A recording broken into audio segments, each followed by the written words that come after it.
Et du coup, entre-temps, je peux présenter les deux personnes, les deux charmantes personnes que vous voyez sur l'écran.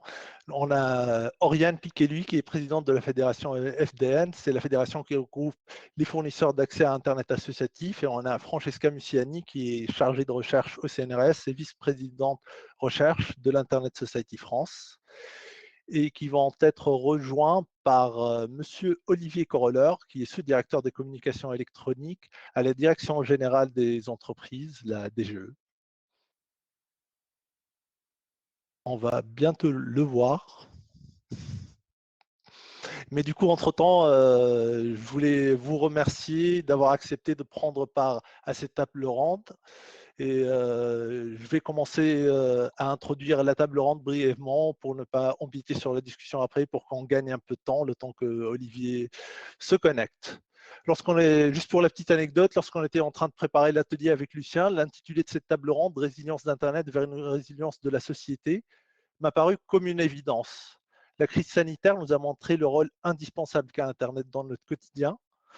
La crise sanitaire du Covid-19 l'a permis d'illustrer le besoin, mais surtout la nécessité pour les citoyens français de rester connectés à leur environnement professionnel, personnel et culturel depuis leur domicile. Ce basculement de nombreux usages au sein des foyers a entraîné une forte augmentation de trafic, de 30% lors du premier confinement, selon certaines études. Il y a plusieurs études et c'est un peu différent, mais bon, je considère une augmentation de 30%. Mais malgré cette augmentation de trafic qui est plutôt notable, les réseaux ont tenu le coup et Internet s'est montré résilient.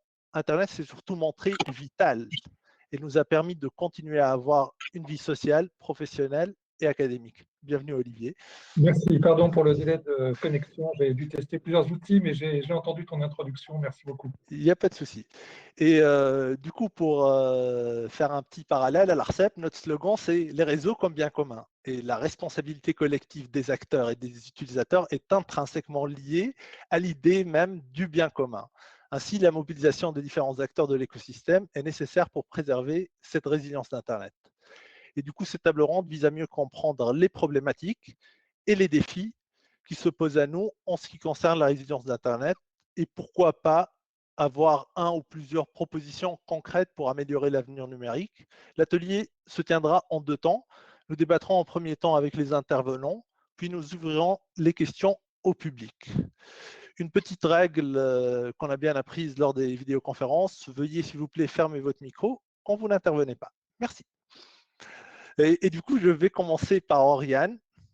Comme je l'ai dit, Internet s'est montré résilient durant la crise Covid 2019 et a été un pilier de continuité de notre vie sociale, économique, éducative, etc. Et du coup, j'ai 2 questions à te poser. Comment les opérateurs en France ont géré cet épisode, et notamment les opérateurs associatifs, et comment préserver cette résilience face à l'évolution des usages et de l'architecture Internet en général? La parole est à toi. Bonjour à toutes et à tous. Alors, une petite précision. Je m'appelle Oriane Piquer, oui. Ça se prononce Piquer. Alors, c'est pas très grave, c'est juste que je prends la bouche facilement. Pour répondre à la question de Samy, que je remercie pour son invitation évidemment. Je vais commencer d'abord par la question de cette question de la résilience, notamment pendant la crise du Covid, qui est pas finie, qui est pas encore derrière nous, et puis après je passerai à cette question de la résilience d'Internet de manière un peu plus large, du point de vue des protocoles et de l'Internet un peu du futur, quoi. Ça permet de faire passer présent, futur, c'est magnifique. Donc, pendant la crise du Covid, il y a 2 éléments, notamment, que nous on a remarqué en tant qu'opérateur associatif, qui sont notables. Il y a un premier élément qui nous a tout de suite sauté aux yeux quand on s'est retrouvés donc tous à devoir travailler, vivre et étudier à distance, c'est que contrairement à ce que plusieurs personnes, notamment dans l'arène politique, ont pu déclarer, on n'a pas vu d'explosion des tuyaux, même au niveau associatif. C'est-à-dire que nous, on s'est pas retrouvé face à un Internet qui s'est mis à déborder de partout parce que les gens s'étaient retrouvés tous en vigilance. Ce qu'on a vu par contre, et ça de manière extrêmement notable dans la supervision des différents opérateurs. Hein, je n'ai pas d'exemple partout dans toute la fédération parce que ce sera trop compliqué, ce sera trop long de vous expliquer chez chaque opérateur. Mais si vous voulez, si dans les questions vous avez besoin de précision sur la fédération, je peux revenir sur ce que c'est et comment c'est constitué un petit peu.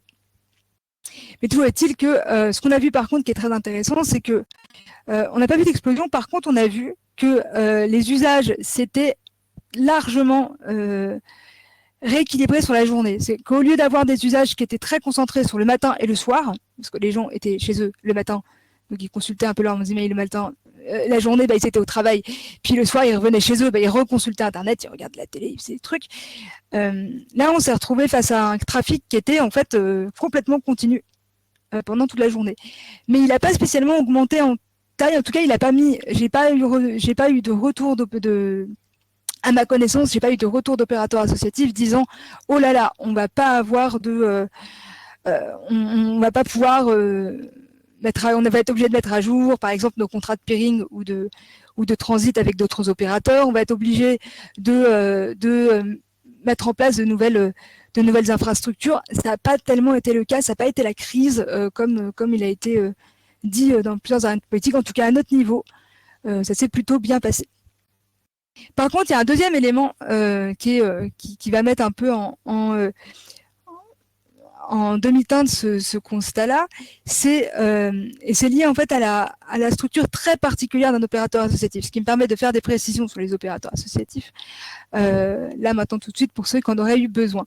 Les opérateurs de la fédération FDN, ce sont des opérateurs qui sont constitués en association loi 1901 et qui sont entièrement bénévoles. Il n'y a qu'une seule exception au sein de la fédération FDN, c'est l'opérateur Scani qui officie dans Lyon. Mais tous les autres opérateurs de la fédération FDN sont gérés par des bénévoles qui travaillent sur leur temps libre. Et là, par contre, ces opérateurs-là, il y a quelque chose qui est très très fort dans la fédération FDN, c'est donc le rapport du bénévolat et surtout le rapport au local. Ces opérateurs sont des opérateurs locaux qui mettent en place des dynamiques de solidarité locale. Et là, on a vu arriver, on s'est retrouvé face à si vous voulez, à une situation qui a mis en tension, d'une part, les solidarités locales. Il a fallu trouver des solutions pour les gens qui étaient en file d'attente, par exemple chez les opérateurs qui faisaient de la radio. Comment on fait pour connecter quelqu'un qui fait de la radio quand on est confiné? Est-ce qu'on peut le faire? Est-ce qu'on peut pas le faire? Comment on peut se débrouiller? Comment on peut se débrouiller pour connecter des étudiants qui ont besoin d'accès à Internet alors que il est difficile d'accéder, par exemple, au point haut ou à ce genre de choses parce que on peut pas faire souvent ça dans le cadre de notre travail. Et l'autre élément, c'est ça a mis en tension les solidarités locales dans l'autre sens, c'est que dans le sens où on utilisait les FAI associatifs, c'est des endroits dans lesquels on fait du lien. Ça fait partie des choses desquelles je suis très fière. C'est pour ça que je me permets d'en parler. Je suis très très fière du fait que nos FAI servent aussi à échanger en local et à tisser des vrais liens humains, pas uniquement des liens connectés par les réseaux. Et ces solidarités-là ont été mises à l'épreuve dans le sens où on ne pouvait pas plus se voir, ce qui a dû entraîner des changements dans les fonctionnements des associations qui ont été assez brutaux, assez difficiles. On a eu beaucoup de chance. On a des associations qui fonctionnent sur Internet depuis le début. La fédération s'organise sur Internet depuis le début. Mais en local, c'est quelque chose qui a mis un peu à l'épreuve la résilience de ces associations. Le constat, de manière générale, c'est qu'en fait, ça se passe bien. C'est qu'en fait, on s'y retrouve. J'ai pas d'écho d'association qui a complètement explosé pendant le confinement, de même. Mais voilà, on observe ces tensions-là aussi, et moi j'ai quand même pas mal de fierté et de gratitude dans ce système de solidarité locale qui a fonctionné au final. On a réussi à se débrouiller, on a réussi des solutions, on a essayé au maximum de laisser personne sur le carreau, et ça c'est quelque chose qui me rend assez fière de mes associations. Ça c'est pour la première question. Alors maintenant, je peux répondre à la deuxième. Alors sur la deuxième question, qui, si je me permets de reformuler ce que dit Samy, hein, je vous rappelle la question parce que je suis un peu bavarde. c'est comment préserver la résilience face à l'évolution des usages et de l'architecture d'Internet en général. Et là, pour cette question, qui est une question un peu plus prospective, j'ai moins de billes. J'ai moins de billes d'un point de vue technique. Par contre, je peux vous parler d'un truc que Samy connaît bien, qui s'appelle la régulation des télécoms. C'est un truc, c'est vachement bien. Je vous conseille de tester. C'est un hobby tout à fait profitable. Non, en plus, on peut travailler à l'ARCEP et tout. C'est très. Bref, qu'est-ce que je voulais dire? Je fais des blagues et après j'oublie ce que je voulais dire. Du point de vue de la régulation, ce qui est intéressant du point de vue de la résilience, et ça, c'est des choses qu'on a vues, pas uniquement au cours de la crise, mais aussi au cours de la crise. Et là, je vais me permettre. Il y a deux éléments. J'essaie d'organiser ma pensée parce que je parle en même temps que je pense, ce qui n'est pas très pratique. Il y a un premier élément qui est au niveau de la régulation, qui est l'attention au territoire. C'est-à-dire que je sais que c'était l'objet d'un autre atelier, mais je me raccroche quand même à ça. C'est le premier élément, c'est simplement que nous, l'ARCEP en tant que régulateur, elle a une forme d'obligation de péréquation. C'est-à-dire que c'est mieux quand même si chaque citoyen a accès à un service équivalent sur tout le territoire. Et aujourd'hui, Internet, avec la crise qu'on traverse encore aujourd'hui, on s'aperçoit bien qu'il y a une forme de nécessité dans l'accès à Internet. Et on a vu avec cette crise-là la nécessité d'avoir une véritable péréquation sur le territoire et que l'accès à la fibre optique, ça n'avait pas donné les résultats escomptés. On a encore quand même pas mal de territoires qui sont encore sur le carreau. On a encore des gens qui n'ont pas encore accès à Internet et qui ont eu des difficultés à accéder à Internet. Le fait que les étudiants n'aient pas pu accéder à Internet de manière profitable alors qu'ils étaient déjà dans une situation extrêmement critique, c'est préoccupant. Et donc là, on a tout un sujet autour du futur à organiser autour d'Internet pour qu'Internet ne laisse pas les gens sur le carreau. Ça, je pense que c'est un énorme sujet de résilience, parce que pour moi, la résilience, c'est d'abord la résilience des gens. La résilience de la technique, à la limite, la technique, elle peut mourir sans les gens. Ça m'intéresse pas tellement. Par contre, la résilience d'une société qui est respectueuse des droits humains et qui laisse personne sur le carreau, ça me paraît, en tant que présidente d'association qui lutte pour les droits humains avant tout quand même, plutôt important.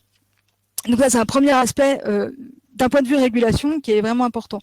Et on voit que cette crise, elle a mis en tension et qu'elle a réveillé cet enjeu-là de résilience, que je lis comme un enjeu de résilience en tout cas. Par exemple, aux États-Unis, on voit que la nouvelle tête de la FCC a mis sur la table il n'y a pas très longtemps un énorme budget, un vrai budget de plan THD qui ressemble un peu au nôtre, pas dans les mêmes échelles, mais un vrai budget THD pour rallier à Internet tous les gens qui étaient laissés sur le carreau par la régulation tout à fait peu efficace de son prédécesseur. Et l'autre aspect, c'est que j'ai perdu de route du coup, parce qu'évidemment, j'ai pas pris de notes. Je ne sais pas s'il y a un autre aspect, mais il y avait un autre aspect dans ma tête tout à l'heure, mais c'est pas grave. Oui, l'autre aspect, c'est un aspect qui est pour le coup très très vieux dans l'attention à la régulation Internet. Ça par contre, c'est pas du tout un enjeu, je pense, qui a été réveillé par la crise. C'est l'aspect concurrentiel. Quand on met tous ses œufs dans le même panier, c'est bien simple. S'il y a un opérateur qui tombe ou s'il y a un opérateur qui est en difficulté, on est face à des grosses tensions. Quand on est dans une résidence étudiante et que la résidence étudiante est coupée du monde parce que il y a un opérateur sur la résidence étudiante et qu'il n'est pas très solide, on met dans le noir toute une résidence étudiante et des étudiants qui ne peuvent pas accéder à leur cours. Quand on a des territoires entiers qui sont quand on a un découpage territorial, alors en France on n'a pas ça, mais aux États-Unis on a un découpage territorial très fort entre les opérateurs. Quand il y a un opérateur qui n'arrive pas à suivre ou qui n'a pas fait son plan de déploiement suffisamment vite pour que tout le monde ait accès à Internet, on est face à quelque chose où les gens n'ont pas le choix et ils sont obligés de subir un service qui est très dégradé, alors même qu'ils sont dans une situation de très forte dépendance au service. Et pourquoi je parle de concurrence à ce moment-là et pourquoi je parle de services dégradés? Après, je m'arrête parce que je pense que je dépasse le temps. Et je parle de ça parce que là, c'est un vrai intérêt et c'est un vrai enjeu de régulation. Je sais que j'ai une espèce de marotte.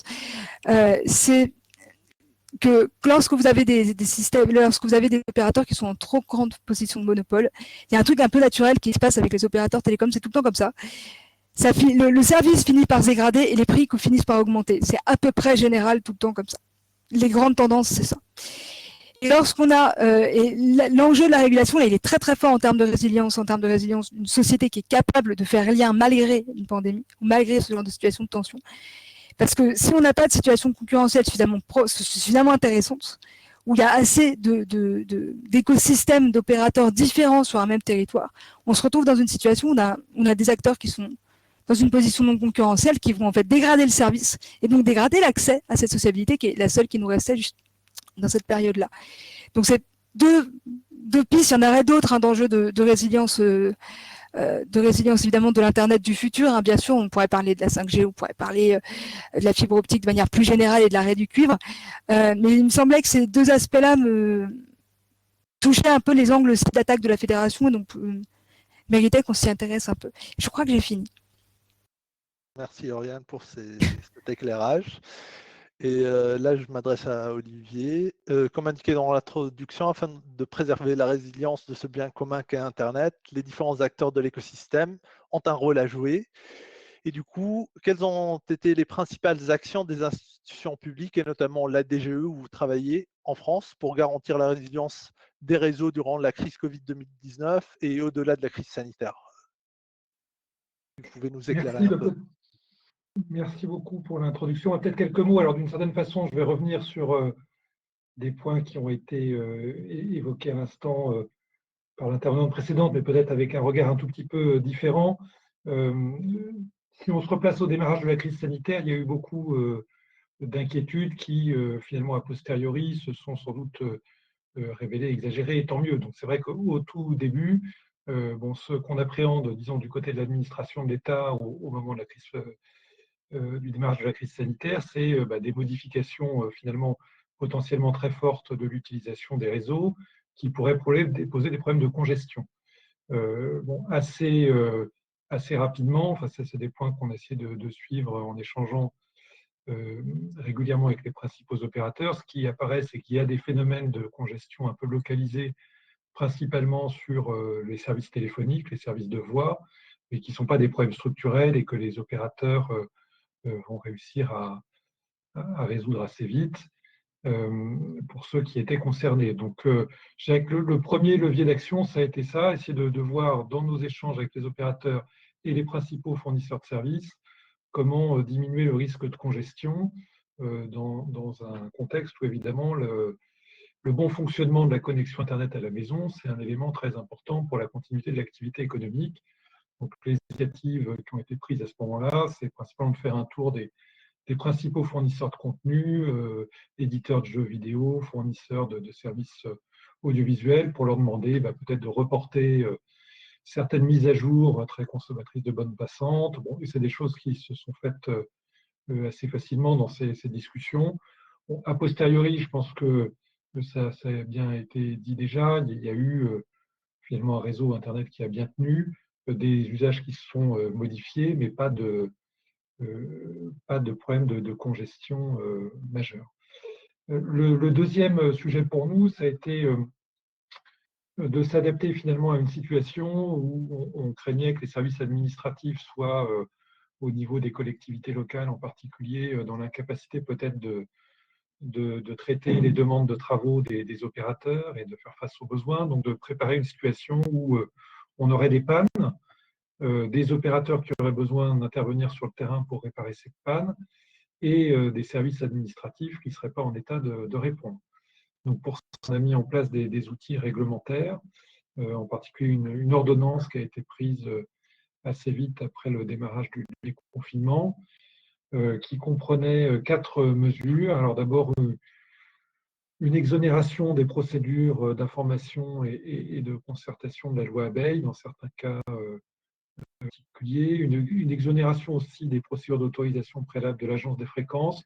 L'objectif, c'était de permettre des interventions d'urgence des opérateurs pour renforcer le réseau ou pour réparer, sachant qu'évidemment, sur les exonérations là, que j'évoque, l'idée, c'est qu'il y avait une régularisation qui intervenait assez rapidement derrière. Une mesure un peu exceptionnelle aussi qu'on a mis en place, c'est des permissions de voirie accordées en 48 heures sur le régime du silence-voix. et une possibilité d'exonération de toute formalité au titre du Code de l'urbanisme. Voilà, donc ça c'était un package de mesures qui avait été, disons, identifié dans nos discussions avec les professionnels du secteur pour parer à un cas de figure où les services administratifs ne répondent plus. On n'en a pas tiré un bilan chiffré très précis a posteriori, en tout cas pas sur toutes les mesures, mais je crois qu'on peut convenir que beaucoup de ces mesures n'ont pas été massivement utilisées, en particulier parce que les services administratifs n'ont pas été complètement arrêtés. Donc, dans beaucoup de cas de figure, enfin, l'agence des fréquences, les services ont fonctionné. Dans beaucoup de cas, les collectivités locales ont été aussi en capacité de traiter les demandes. Mais ça a permis voilà, de parer à toute éventualité et de s'assurer que même en cas de blocage, on était capable de réparer les réseaux ou les renforcer à certains endroits. Le troisième temps, c'était la nécessité d'organiser la reprise des travaux, notamment dans le cadre du plan France Très Haut Débit et du New Deal mobile, puisque voilà, ça, là aussi, ça a été dit. Bien sûr, le besoin de connexion à domicile était particulièrement important, renforcé, dans un contexte où ces plans sont en cours et n'ont pas encore donné tous leurs effets. Donc, on a encore beaucoup de zones qui n'ont pas, bien sûr, d'accès à la fibre optique, même la majorité du territoire. Et donc là, l'objectif, c'était de reprendre les travaux pour perdre le moins de temps possible et tenir voilà, les objectifs de connectivité qui étaient de pouvoir apporter pour fin 2022 une solution très haut débit partout. Voilà, d'ici 2025, de prévoir une généralisation de l'accès en fibre optique sur tout le territoire, essayer de perdre le moins de temps possible. Donc, c'était d'abord permettre aux opérateurs de se fournir en masque, d'avoir des règles qui permettent la poursuite des travaux, que les forces de l'ordre reconnaissent les interventions des opérateurs télécoms comme relevant voilà, des exceptions. Globalement, je dirais que le calage s'est fait là aussi en quelques semaines et au bilan, le bilan est plutôt bon puisque voilà, l'ARCEP a sorti récemment des chiffres sur le sujet. On voit que les déploiements n'ont pas tellement ralenti. Alors évidemment, on ne sait pas ce qu'auraient été les déploiements en l'absence de crise sanitaire, mais on a un bilan qui globalement sur les déploiements d'infrastructures en 2020 est très honorable. Donc il y a eu bien sûr un ralentissement sur la période du premier confinement, et qui a été assez vite dépassé. Voilà, peut-être je m'arrête là sur cette première question, Samy, mais tu me dis s'il y a besoin que je complète à ce Très bien, merci pour cette réponse qui donne un autre angle de vue que celui proposé par Oriane. Et on évoquait déjà durant l'intervention d'Oriane des aspects liés à l'évolution de l'architecture d'Internet. Du coup, quel est le rôle des institutions publiques pour prendre en compte les évolutions technologiques, mais aussi législatives, réglementaires et les besoins d'interopérabilité? Parce qu'il n'y a pas que les usages qui font que Internet évolue. Il y a aussi tout un aspect réglementaires, législatifs, etc., qui impactent ça, et comment les institutions publiques, telles que la vôtre, jouent un rôle dans ce contexte. Oui, alors tu as raison, c'est un des sujets qui intéresse beaucoup la DGE, disons, en tant qu'administration centrale chargée des télécoms et du numérique. Alors peut-être que je ne vais pas répondre complètement à ta question sur le rôle des institutions publiques, mais disons, si on est sur le rôle des ministères ou des services du gouvernement, disons, le premier sujet pour nous, c'est de promouvoir la vision d'un Internet conforme aux valeurs de la France. Donc, avec nos voisins européens dans le cadre du G7, on s'attache à défendre, dans le cadre des travaux numériques, la vision d'un Internet ouvert, interopérable, fiable, sécurisé, non fragmenté, soutenant la liberté, l'innovation, la confiance, et qui place l'utilisateur au cœur du système. Alors, pardon, c'est une phrase un peu longue, mais je crois que tous les mots comptent. Et alors, peut-être que là, dans le cadre de nos échanges aujourd'hui, ce n'est pas quelque chose qui surprend, mais c'est vrai qu'à l'international, finalement, c'est des choses qui ne vont pas de soi. On se confronte avec des États qui ont d'autres visions de l'Internet. Et donc, c'est un des rôles des ministères que de promouvoir cette vision. On soutient à cet égard un travail de standardisation qui est fait de manière ascendante au sein de l'IETF, dans un cadre multi-acteurs ouvert à la participation des acteurs industriels, des acteurs académiques, de la société civile. Donc là, il s'agit en gros de conserver une instance qui a permis de faire évoluer avec succès sur les 40 dernières années les protocoles Internet. Et donc, c'est un modèle aussi qu'on défend. Et c'est à nouveau un modèle qui n'est pas nécessairement unanimement partagé. Enfin, on pourra y revenir dans les questions. Il y a bien sûr des défis techniques à relever sur Internet. Alors, un exemple peut-être de défi technique pour nous, c'est la latence. Alors, j'espère que vous ne m'entendez pas avec trop de décalage, ou le besoin de connecter des réseaux qui ont des caractéristiques techniques très différentes, des réseaux satellitaires, des réseaux de communication mobile.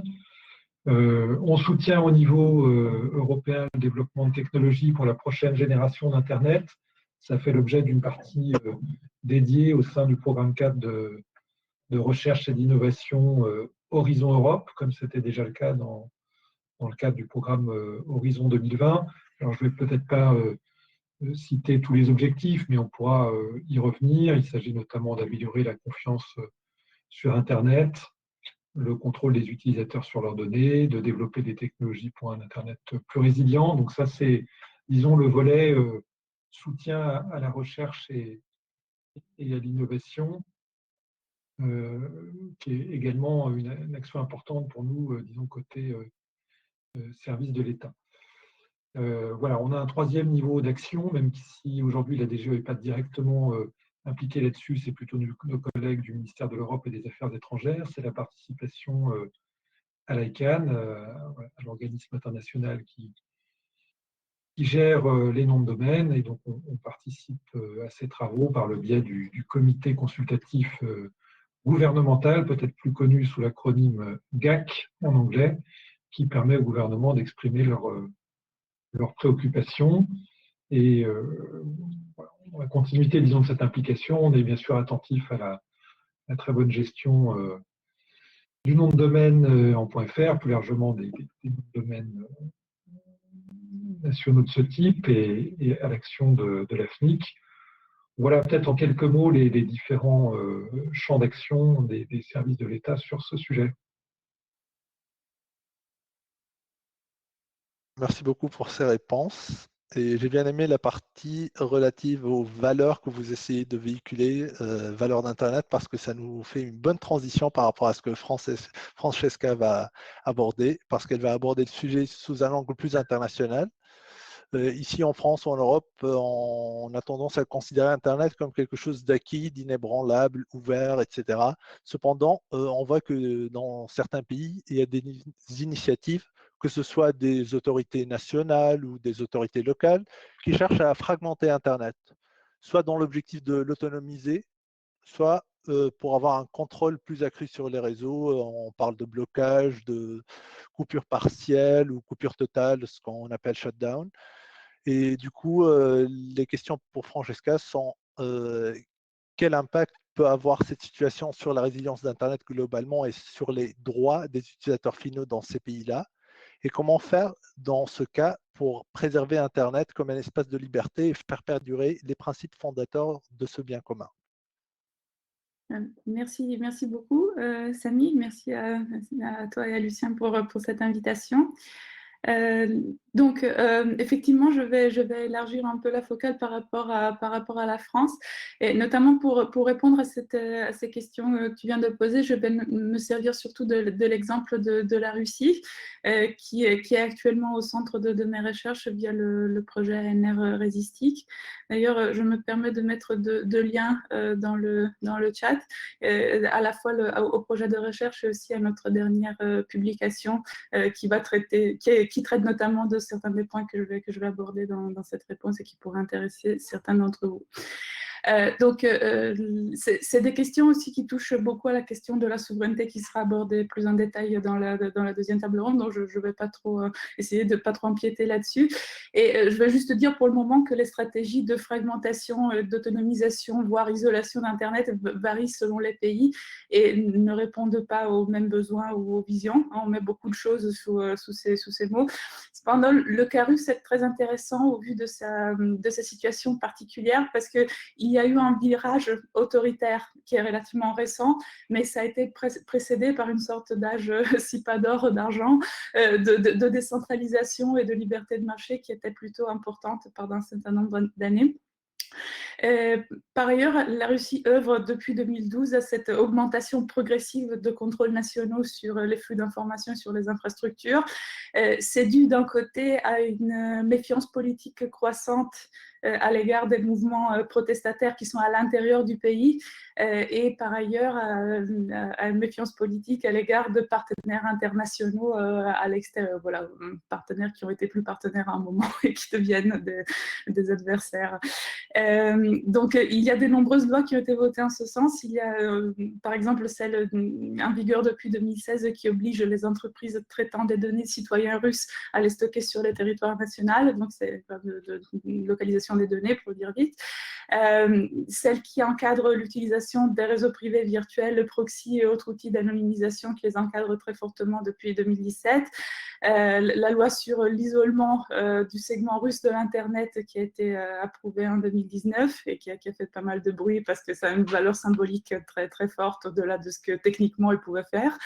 Et puis en 2021 aussi la loi qui a été dite anti-Apple qui oblige notamment les fabricants d'équipements techniques à se doter de composants made in Russie. En Russie, vraiment, c'est tout récent, bien que ce soit en discussion depuis un petit moment. Donc les risques qui sont liés pour les utilisateurs finaux qui sont liés à ces pratiques d'isolement et d'autonomisation sur l'Internet national sont multiples. Donc, tout d'abord, il y a des effets inattendus qui peuvent se produire si, voilà, chaque fois qu'un segment de l'Internet cherche à s'isoler, se séparer du reste du réseau mondial, du fait du degré d'interdépendance au-delà des frontières nationales, dont on a aussi déjà parlé. Et alors, par exemple, contrairement à la Chine qui a vraiment pensé et conçu son réseau avec un projet bien précis de gouvernance centralisée en interne, comme je disais, la Russie, c'était plutôt décentralisé. Elle compte plus de 3000 fournisseurs d'accès Internet, encore maintenant. C'était presque le double il y a quelques années. Et une infrastructure très ramifiée, complexe. Les accords de peering sont nombreux avec l'étranger, voilà, beaucoup plus que la Chine peut en avoir, etc. Donc, dans ce contexte, c'est très difficile pour les FAI et les autres opérateurs de savoir précisément à quel degré, comment ils dépendent d'autres composantes infrastructurelles. Et ça peut conduire à des problèmes très importants, non seulement pour la Russie elle-même, mais également pour le reste, du fait que l'interdépendance va dans les deux sens. Donc, on peut penser que ces tentatives d'isolement peuvent conduire ou conduisent à des dysfonctionnements ou le ralentissement de sites web qui sont fréquemment utilisés par les utilisateurs qui, voilà, pour la plupart, fonctionnent à partir de multiples serveurs situés de façon distribuée sur la surface du globe. Je me rappelle, il y a quelques années, Wired avait fait un article où il faisait une sorte de parcours d'un site d'information qui pourrait dépendre d'un serveur cloud d'Amazon, d'un logiciel de traçage de Google et d'un plugin Facebook pour laisser des commentaires. Et tous les trois opéraient en dehors de la Russie. Donc, on voit très bien la difficulté technique de mettre en œuvre quelque chose comme ça. Il faut aussi noter, ça a été le cas pour la Russie et je pense que ça pourrait ne pas être que le seul cas, il y a des coûts à mettre en œuvre ces mesures. Donc là, l'utilisateur est plutôt à comprendre comme le contribuable qui, voilà, dont l'argent serait utilisé pour financer ces initiatives. Et en fait, en Russie, la Cour des comptes s'était déjà opposée à plusieurs de ces législations au motif de l'augmentation très probable des dépenses publiques que cela entraînerait, engager les personnels supplémentaires, aider les opérateurs à mettre en œuvre les technologies, etc. Et on a aussi remarqué que ce type de dispositif pourrait coûter cher aux entreprises, mais aussi favoriser la corruption comme conséquence directe. Et enfin, du point de vue des libertés politiques, c'est tournant vers la fragmentation et l'isolement, voilà, suscite la mobilisation des mouvements citoyens, bien sûr, parce que cette sorte de souverainisation porte des risques de censure qui sont encore accrus. Alors en Russie, c'est l'agence de surveillance de communication de l'État, Roskomnadzor, qui est censée superviser et coordonner tout ça, même si voilà, elle est aidée par un vaste réseau d'acteurs publics et privés. Et voilà, chaque fois qu'une de ces régulations est mise en œuvre ou approuvée, ça élargit les possibilités d'inspection et de censure du trafic, comme l'a fait remarquer voilà, nombre d'associations de défense des libertés numériques, Roskomsvoboda par exemple. Ça peut faciliter la possibilité de couper l'Internet ou de contrôler certaines de ces applications. Et, par exemple, un de ces key switch de moments de blackout a eu lieu en République d'Ingouchie il y a 2-3 ans, dans le cadre d'une mobilisation de masse où le gouvernement avait vraiment réussi à couper presque totalement le trafic dans le but de compliquer cette mobilisation. Donc, pour en venir à la deuxième partie de la question, donc comment est-ce que l'Internet peut être préservé comme espace de liberté dans ces circonstances? Alors, une bonne partie des activités de notre projet Résistique, c'est d'observer justement ces stratégies de contournement et critique de ces poussées centralisatrices et d'isolation des Internets nationaux. Et on peut observer que ces ambitions régulatrices se heurtent à des contraintes techniques et à l'inventivité des professionnels d'Internet et de l'espace public, qu'ils soient militants, entrepreneurs ou simples citoyens qui sont voilà, éprouvés par ces nouvelles barrières numériques qu'ils expérimentent des fois dans leurs activités très quotidiennes et dans leur profession, dans l'exercice de leur profession. Donc, il y a, notamment dans les protestations sociales ou environnementales, et il y en a eu un certain nombre, des articles du numéro de revue consacré à ça, montrent que voilà, il y a un certain nombre d'usages numériques inventifs et perspicaces des citoyens mobilisés. Il y a des contournements qui peuvent s'appuyer sur des savoirs techniques locaux ou plus globaux, plus sophistiqués ou plus rudimentaires. Et on observe un certain nombre d'initiatives de dissémination et de banalisation aussi, hein, de rendre plus vie quotidienne d'un certain nombre de savoir-faire qui visent à déjouer ces interdits. Donc les usagers apprennent beaucoup plus l'anonymisation, l'usage de VPN, de serveurs proxy, l'utilisation de Tor et d'autres pratiques qui sont vraiment nourrissent des savoirs ordinaires et qui circulent voilà, à la fois à l'intérieur du territoire russe, dans d'autres pays post-soviétiques et aussi avec les nombreuses communautés qui sont en diaspora dans d'autres pays, notamment là, européens.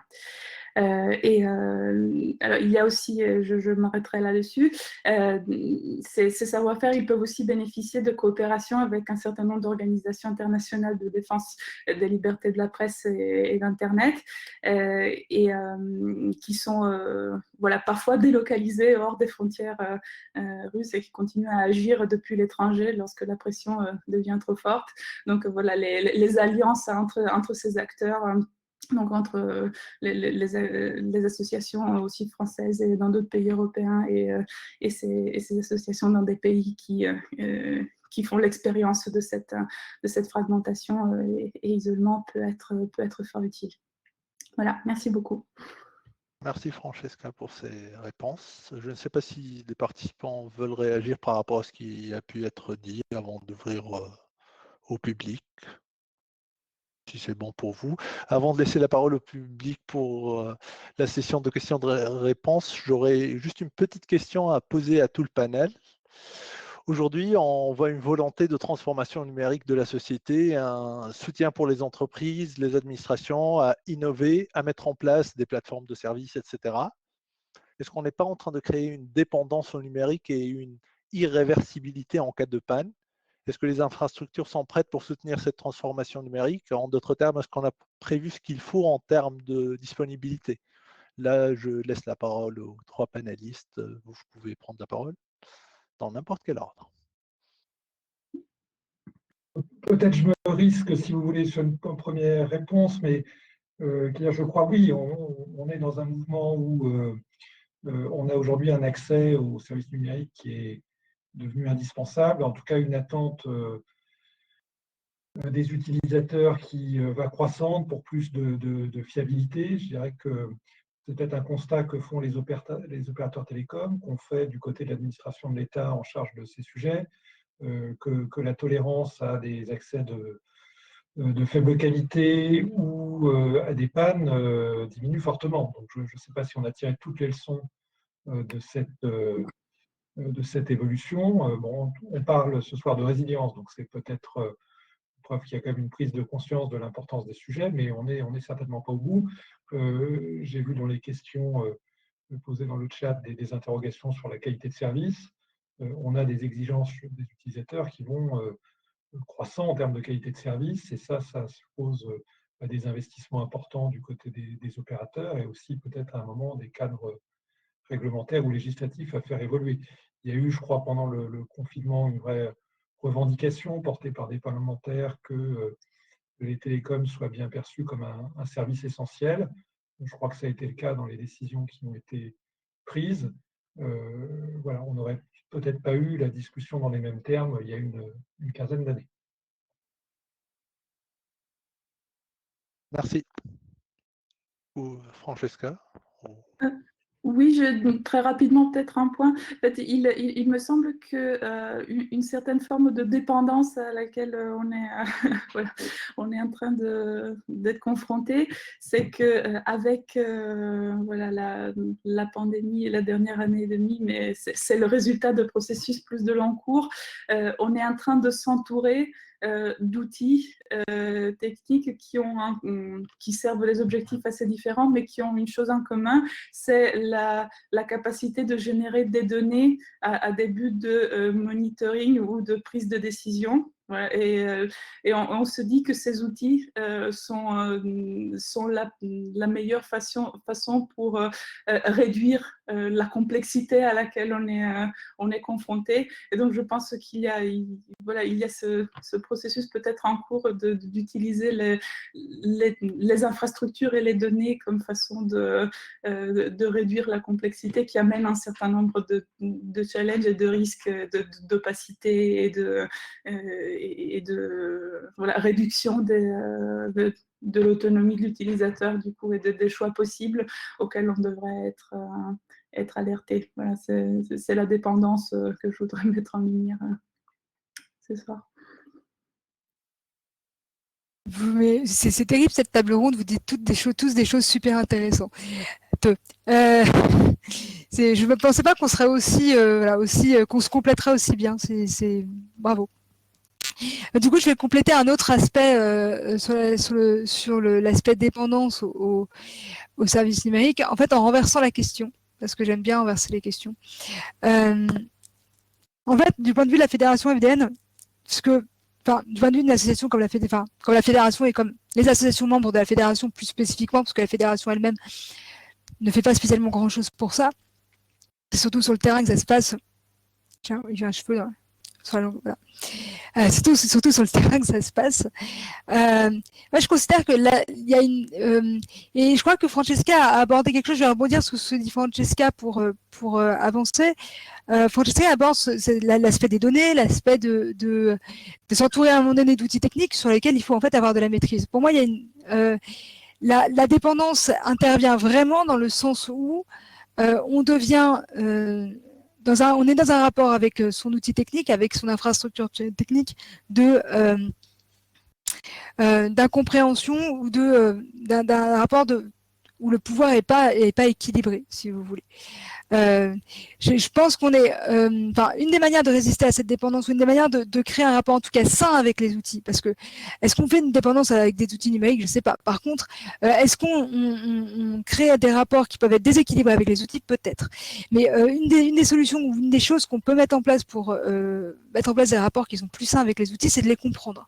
Une des missions des opérateurs de la Fédération FDN, c'est de pousser, d'aider des utilisateurs finaux, d'aider des citoyens lambda à comprendre Internet et à participer à la fabrication d'Internet pour comprendre les enjeux, pour comprendre comment c'est fabriqué et pour être dans un rapport avec cet outil qui n'est pas de subir l'outil, qui est un rapport de choix, qui est un rapport aussi de compréhension. Alors, avec des limites qui évidemment se posent tout de suite, parce que Francesca l'a dit aussi. En fait, je pense que Francesca a dit plein de choses intéressantes. Elle a rappelé aussi évidemment l'aspect décentralisé d'Internet, qui fait que ce qui se passe dans une partie du monde de l'Internet, évidemment, peut avoir un impact sur ce qui se passe dans une autre partie du monde de l'Internet. Et on n'a jamais, et c'est ça, quelque part, c'est le grand pari de l'Internet, et ce qui fait que la recherche sur Internet est hyper intéressante aussi. Hein. C'est que c'est un outil sur lequel on n'a pas toujours des certitudes. On est toujours, quand vous interrogez des gens qui font de l'informatique et qui font de la recherche sur Internet, ils vous disent, bah oui, ce protocole, on ne sait pas s'il va marcher jusqu'au bout, puisqu'en fait, on ne peut pas tout tester et tout maîtriser dans le voyage de ces données-là, parce que ça s'appelle Internet. Et en même temps, voilà, comprendre ces outils-là, comprendre ces infrastructures-là, pour moi, c'est un vrai enjeu. D'autant plus qu'elles sont tout autour de nous. Si on ne sait pas comment ça fonctionne, si on n'est pas en mesure d'aborder ces outils avec un rapport de compréhension et de pouvoir au sens foucaldien du terme, plutôt, au sens de pouvoir savoir, je pense qu'on manque quelque chose. Et là, oui, on crée une dépendance qui est en fait pas vraiment tellement une dépendance, mais en tout cas un rapport pas sain à l'outil, un rapport où c'est l'outil qui décide plus que nous. Et d'un point de vue sociétal, ça me pose un tout petit problème. Voilà, je pense que pour le coup, l'humain au centre, là, ce que disait Olivier Coroller, de remettre l'humain au centre, ça c'est partie de nos grands axes de régulation aussi à la Fédération FDN. Donc je suis assez contente de trouver ça à la DGE aussi. C'est là, son enjeu, c'est là aussi. C'est de ramener l'enjeu sur l'humain et sur son rapport de pouvoir vis-à-vis d'un outil à un moment donné, quoi. Voilà, j'ai un peu paraphrasé, je suis désolée. Merci Oriane. Il y a aussi un débat vif sur le chat par rapport à ça. Il y a Pierre Bonis qui dit que le chat il bouge. Que la transformation numérique, c'est de maîtriser le numérique. Ça ne prend pas plus de bande passante ou de le maîtriser, que, encore une fois, des plans de continuité d'activité ou des plans de reprise d'activité, il en faut, et il en faut davantage. Mais la transformation numérique, selon Pierre Bonis, c'est ne crée pas de nouvelles dépendances, elle autonomise, car l'usage est déjà là. Il faut bien gérer les processus derrière éventuellement. Et du coup, juste pour revenir à 2-3 questions du panel, il y a une question de Joris Derny qui se demande: est-ce que l'Europe aurait intérêt, afin d'éviter le statut de colonie numérique, à rationaliser l'architecture de ces réseaux afin d'au moins mieux les connaître, si ce n'est en avoir une meilleure maîtrise, sans avoir une stratégie russe, chinoise ou iranienne? Parce qu'en termes d'interco, c'est laissé au marché, quoi. Si vous avez des remarques par rapport à cette question. Je ne sais pas si je comprends bien la question, mais peut-être que Francesca, vas-y. Non, mais moi, je pensais plutôt, quand j'ai lu cette question, je pensais plutôt à des initiatives récentes type Gaia-X, qui, voilà, peut-être ça ne semble avoir comme objectif affiché de rationaliser l'architecture des réseaux européens. Ça, quand même, ça va dans le sens de l'autonomisation à l'européenne, donc de réduction de statut de colonie numérique, pour ainsi dire. C'est-à-dire, voilà, on n'a pas besoin de l'être, on peut mettre en place nos propres infrastructures, etc. Et donc, voilà, la stratégie n'est pas celle de la Russie, celle de la Chine, celle de l'Iran, mais c'est pas un hasard si le mot souveraineté souveraineté numérique est utilisé dans ces pays-là et est utilisé aussi en Europe quand on parle de ces initiatives-là, je pense. Oui, enfin, moi n'aurai pas forcément grand-chose à ajouter à cette réponse. Je pense que le terme rationalisé dans la question m'a un petit peu interpellé. Je crois qu'effectivement, si on veut éviter le statut de colonie numérique, pour reprendre les termes, il faut d'une certaine façon pouvoir maîtriser les briques technologiques des réseaux, ne pas être dépendant voilà, d'acteurs qui seraient potentiellement hostiles ou en capacité de maîtriser complètement le service. Et donc les initiatives qui ont été citées, où on investit finalement dans ces infrastructures, dans ces technologies, c'est elles qui permettent voilà, de gagner une pleine souveraineté dans le domaine du numérique. Donc ce terme de rationaliser qui voudrait peut-être emporter derrière un nombre limité de réseaux ou maîtriser les points de contact, je ne suis pas certain que ça soit la bonne méthode. Merci. Nous avons une question de Gérard Pelli qui se demande: parlera-t-on de RINA de Lupousin, défini comme un nouvel Internet non basé sur IP, non basé sur le modèle en couche? Je ne sais pas si vous avez des réponses ou je peux répondre directement. Aujourd'hui, on parle de l'Internet en TCP/IP qui a fait ses preuves d'évolutivité, et on ne voit pas l'intérêt en tout cas au moment actuel, de définir de zéro une architecture de quelque chose qui fonctionne, qui a fait ses preuves, qui est scalable, qui est résiliente, comme ce qu'on a dit aujourd'hui et ce que les différents panélistes ont indiqué. Si vous avez autre chose à rajouter, je suis preneur. Peut-être, moi je suis assez incompétent sur la question au fond, mais ça peut permettre d'illustrer ce qu'on disait sur l'approche en matière de normalisation, parce que quand on voit, disons, des services de l'État arriver des débats sur des technologies, bon, il n'est pas toujours facile d'en appréhender le potentiel à la fois positif ou négatif, et je dirais que l'important pour nous, c'est que ces discussions, puissent avoir lieu dans des forums ouverts, dans un cadre multi-acteurs, dans le cadre que j'évoquais tout à l'heure. Et donc, ce qu'on va essayer dans ce cas de figure, c'est d'éviter de se retrouver à devoir discuter sur ce sujet dans des débats entre États, voilà, dans des organisations internationales classiques, à discuter de gouvernement à gouvernement. C'est ça, je dirais, la remarque que ça m'inspire.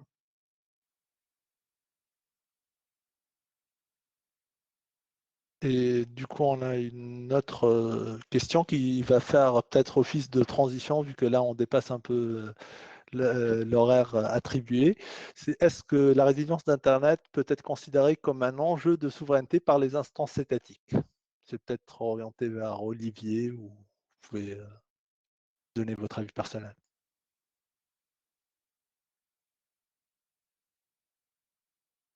Alors, excuse-moi Samy, j'ai raté la question. La question est: la résilience d'Internet est-elle considérée comme un enjeu de souveraineté par les instances étatiques? Oui, enfin, je crois sans hésitation. La discussion qu'on vient d'avoir montre bien, je pense qu'aujourd'hui, beaucoup d'activités économiques, notamment, mais aussi sociales, dépendent du bon fonctionnement d'Internet. Donc, je dirais que le caractère essentiel de cette infrastructure, il est aujourd'hui complètement reconnu. Alors, c'est formalisé, disons, dans les travaux des services de l'État de différentes façons. On a notamment une démarche qui est menée dans chaque ministère par les hauts fonctionnaires de défense et de sécurité, qui vise dans tous les secteurs d'activité d'importance vitale, à essayer de repérer les infrastructures qui sont importantes et qu'il faut préserver, et sur lesquelles on a besoin d'assurer un bon niveau de résilience. Et de ce point de vue-là, les opérateurs télécoms, ou en tout cas les plus gros, sont bien identifiés, et il y a une attention particulière, disons, des services de l'État pour s'assurer que globalement l'Internet fonctionne bien. Donc, je dirais que voilà, je ne sais pas si ça répond à la question de l'intervenant, mais c'est un vrai sujet pour les services de l'État que de garantir cette résilience. Alors, après, on a des défis nouveaux qui apparaissent, et je dirais que c'est un sujet qu'on n'a jamais fini de traiter. Avec le plan France Très Haut Débit, on a aujourd'hui peut-être des déploiements de réseaux qui sont plus morcelés que par le passé, quand les déploiements étaient organisés avec un monopole national. Peut-être que ça va, à l'avenir, poser des questions sur la nouvelle façon de s'organiser face à des événements climatiques ou à des pannes, à des crises qui nécessitent une mobilisation forte à un endroit donné. Mais c'est un vrai enjeu pour l'État. On voit qu'il y a encore des débats vifs sur le chat. Ils peuvent continuer lors de la prochaine table ronde. Du coup, je remercie mes intervenants. Merci beaucoup d'avoir pris part à cette table ronde. Merci beaucoup pour votre expertise, votre expérience et votre bienveillance. Et j'espère que vous avez apprécié cet échange-là. Et je laisse la parole à Lucien Castex. Merci. Merci beaucoup, Samy. Merci à merci vous. pour l'invitation. Merci.